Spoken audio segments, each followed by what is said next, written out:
I don't consider myself a scientist whatsoever. I'm only a freshman in high school, but I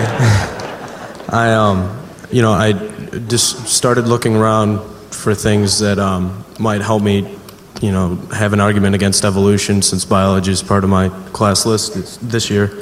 And I came along a bunch of things, mostly a scientist whose name is left me right now, but who has a website, drdino.com, who you might know. And he has some things on his website, like he has pictures of trees growing through different layers of geometric rock that, is supposedly gone over millions of years, growing straight up, going through those layers. Things like Job 40:15. That seems to describe like a dinosaur living with humans and things like that. And there's one other thing. But and I was just wondering how you could explain those things. The other thing was how dating the lives and like the number of years that humans lived from Adam and Eve to now, that it goes back to about 6,000 years ago. And I was just wondering how you might explain those. Okay.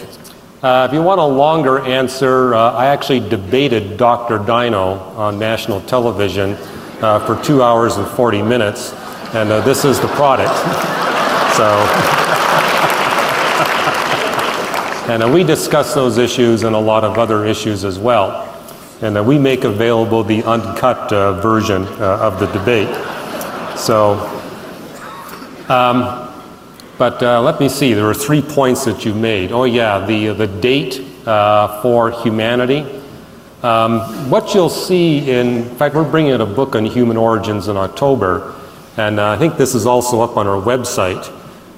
We show a calibration of the Genesis 11 genealogies that allows you to come up with a biblical date for the origin of humanity.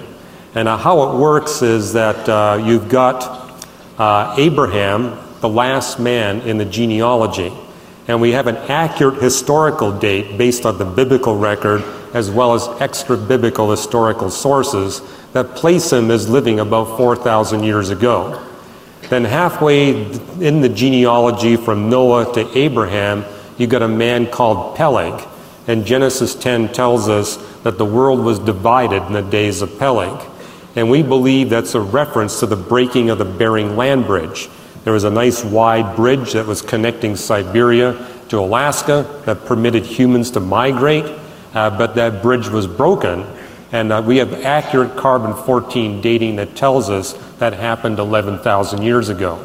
So if Peleg was alive 11,000 years ago, and if Abraham was alive 4,000 years ago, and if the lifespans recorded in Genesis 11 are approximately proportional to the passage of time, that would put the flood of Noah in the neighborhood of, say, 25 to 35,000 years ago, and Adam and Eve in the neighborhood of 50,000 years ago. And Fuzz Rana will talk to you tomorrow about how we now have new scientific dating tools using genetics, mitochondrial DNA, and Y chromosome analysis, as well as new archaeological finds that establish that the scientific date for the origin of humanity is about 50,000 years ago. So we really have a consistent picture here. Let's see, the second point was about dinosaurs. And humans living together. And humans living together. I deal with this in this book, A Matter of Days, about the claims that there are footprints in a Texas riverbed that shows human footprints crossing dinosaur footprints. And most young Earth creationists, Dr. Dino is a young Earth creationist. It's Kent Hovind, his nickname is Dr. Dino. Most young Earth creationist leaders have withdrawn the claim that this is evidence for humans and dinosaurs living together. I think Dr. Dino is one of the few holdouts that really claims it is evidence. And the reason why most of them have withdrawn the claim is because if you look carefully at the so-called human footprints, the gait is about a foot longer than a human stride. And it's about the right length for a dinosaur stride. And also you can take a brush and you can artificially, well, you can actually erode some of the soft dirt that's around the print. And the principle here is that if you're walking through mud and you pull your foot out of fairly thick mud, you get this sucking sound, and what happens is soft mud will go in to fill in your print. And so the print left behind is smaller than your original foot. And so scientists have actually eroded away that softer material and to recover the original print. And it's a dinosaur print, not a human print. The other thing you notice is there's a claw mark behind the heel. As far as I know, there's never been a human being with a claw behind the heel. And probably the most compelling evidence, there's a chemical residue. And if you analyze that chemical residue, it identifies the species that left the print. And in this case, it's a three-toed carnivorous dinosaur. So I take the position that dinosaurs did not cohabit with human beings. I also take the position that Job 40 is not addressing dinosaurs. The behemoth and the leviathan, in my opinion, are not dinosaurs. Most likely, I think they're the hippopotamus and they're the crocodile. And yeah, they are described in terrifying language. But what Job is doing for us is describing the emotional effect of a man coming into close contact with this leviathan creature or this behemoth creature when you're armed with a single stick or a rock in your hand. And it's loaded with metaphorical language. Just count how many times Job 40 and 41 uses the words as and like. In one translation, I counted 21 times. So it's not telling us that this is a creature that's got plates of steel in its belly. It says it may as well have plates of steel in its belly for all the good your stick is going to do. And it may as well be breathing fire out of its mouth for all the good the rock is going to do in your hand.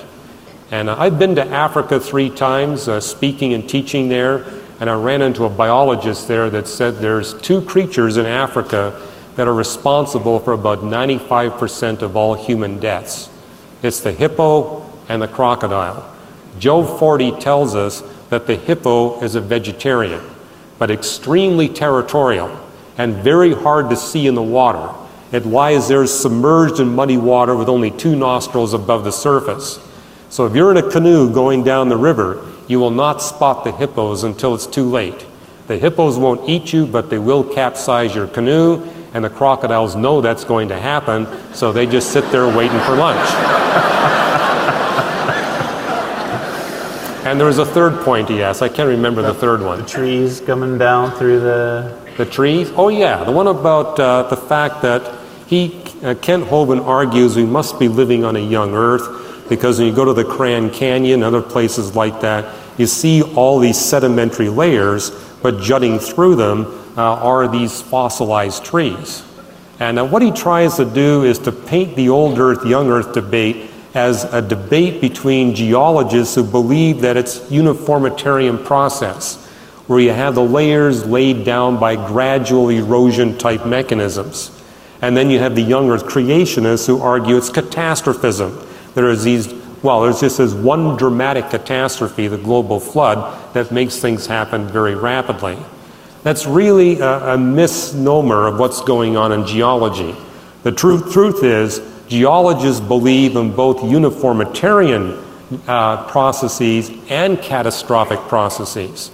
And it's not just one flood, it's hundreds of floods, hundreds of disasters, like these asteroid collisions.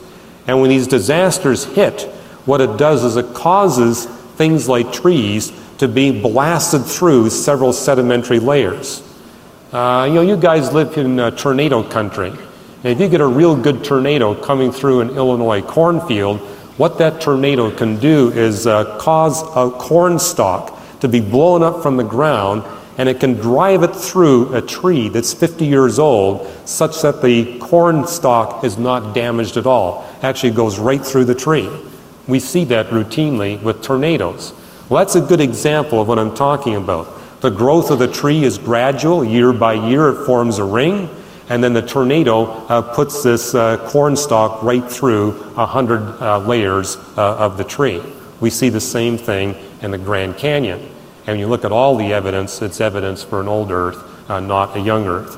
But hey, if you want to look at the debate, it's here. And if you want to look at something that's much more scholarly, this is a written debate where three positions are presented: the framework hypothesis, the day-age position that I defend, and then the 24-hour position. So don't take my word for it.